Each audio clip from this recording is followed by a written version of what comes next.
Hey guys, welcome to another episode of Day in the Life of Vintage Classic Specialist. So once again, Mr. Rafa was very focused on the 69 EV bug, this beauty that you see before you here in diamond blue. Lots of odds and ends, there's just a lot of details it takes to finish up a car even when it kind of seems like it's done. Still a bunch of stuff to do. That list is getting pretty short though. So today he put in the seat belts. So let me show you those real quick here. So we use these retractable ones. They're made by Impy. So Wolfsburg West doesn't actually sell a retractable 3-point harness, but these are again sold by Impy, and they work pretty good and they look okay. They kind of tuck up in there pretty nicely and stuff, and they're black, so they go pretty well with the interior. So yeah, those went in today. Gotta have seat belts. And let's see. What else? The VW emblem on the hood went on there. You can see pretty much finishing off the exterior trim on the car. Let's see what else here. I've got a list written down of what he did today. The antenna was loose a little bit, so he had to monkey around with that, get it to fit nice and tight. I don't know what he had to do in there, but for some reason it was a little wobbly. Now it's nice and tight. There's always little dangling things like that. He did also put on the outside mirror, so you can see it there. It's stainless steel. Looks pretty nice. And he organized the wires a little bit in the engine compartment, and then he adjusted the rear deck lid latch mechanism a little bit. It was like a little bit difficult to open, so he kind of monkeyed around with it, got it to work good, and yeah, just kind of cleaned up some wiring back here a little bit. Yeah, looking good, like we like things to look.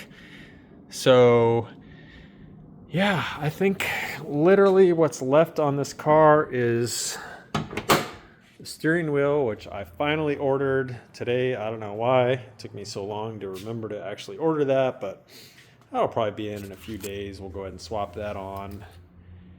And then, yeah, pretty much just putting some miles on this thing. Like I mentioned, some charging cycles, make sure it's all charging appropriately. The EV system and stuff is all working correctly. Yeah, this thing should be done here in no time. So that's what happened today on this guy. So me personally, I worked on the 63 ragtop today. And so as you can see, and as you may have seen from the thumbnail here, pretty much went ahead and prepared the engine compartment for its engine. The long block is still being built and stuff is out being powder coated and all that, but I had some time today that it wasn't otherwise spoken for, so to speak.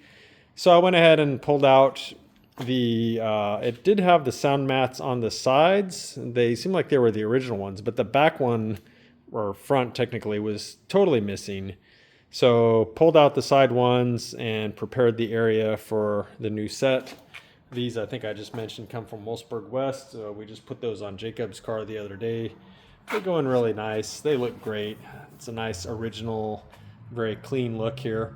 The other thing that I did is they weren't terrible, but I went ahead and replaced his engine to body seals here. So the front one that goes kind of over the bell housing, and then the one that runs around the sides and back here, I went ahead and replaced those. So yeah, all that stuff is new. And then his wiring, some of it was kind of ugly. There were some wires for the gauges.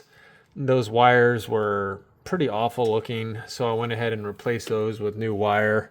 Just left them really long because not 100% sure about the routing yet. But yeah, 2 wires that are actually currently hooked up on the other end of the car to the gauges that are in there. So those will in turn be hooked up to his new gauges. And so let me talk about that for a second, actually. So there's the gauges that are in the car now in this looks like maybe homemade little panel here. So we're going to put the correct speaker grill in here. So the one that looks like that, but obviously without a fuel gauge in it.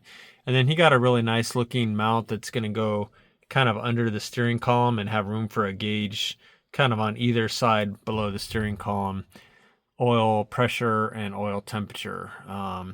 Unfortunately, I looked at those today and the senders for them don't appear to be correct. So I'm going to have to call the company that sells those gauges and see what I can do about getting some more appropriate senders. The problem is the oil pressure sender, which would go in place of the idiot light where that screws into the case.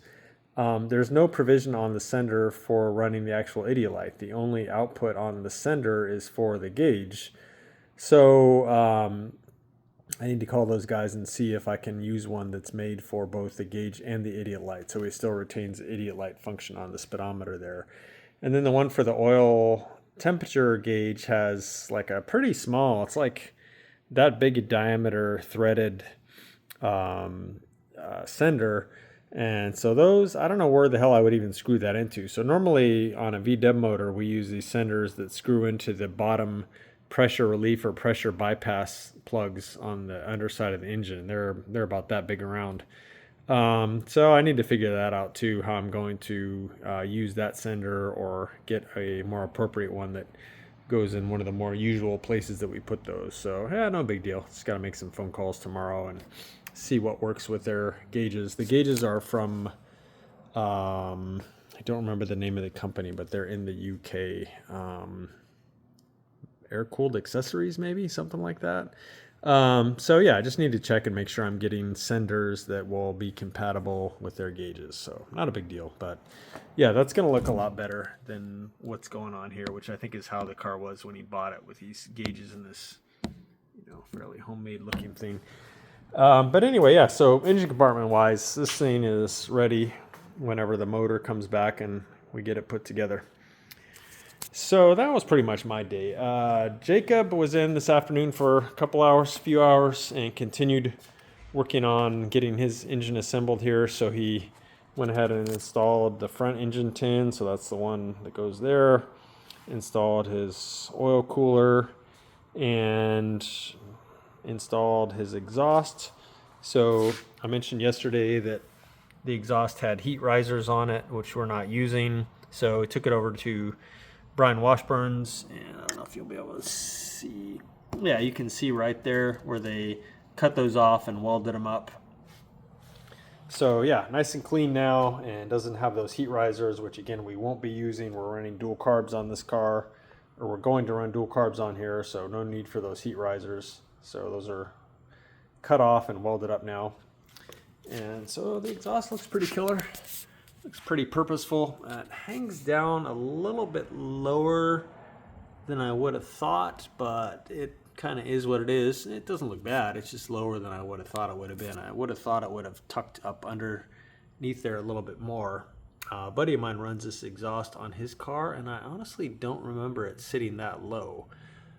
But that having been said, now that I think about it, Jacob's motor and transmission sit at kind of a weird angle. They're actually tilted so that would actually bring this down, now that I think about it. So that I think on this particular car, the engine and transmission are sitting a little bit like that.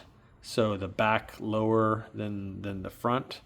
And so I think that's probably why this is sitting low. So not much we can do about that. But anyway, it doesn't look bad. I was just surprised to see it that low. But now that I think about it, yeah, that's kind of how his motor sits. So anyway, so yeah, this thing's coming together pretty fast. The other thing he did was he went ahead and assembled his fan and his new alternator. So those are ready to go on the fan shroud. And then the fan shroud will go on the ducting for the doghouse setup.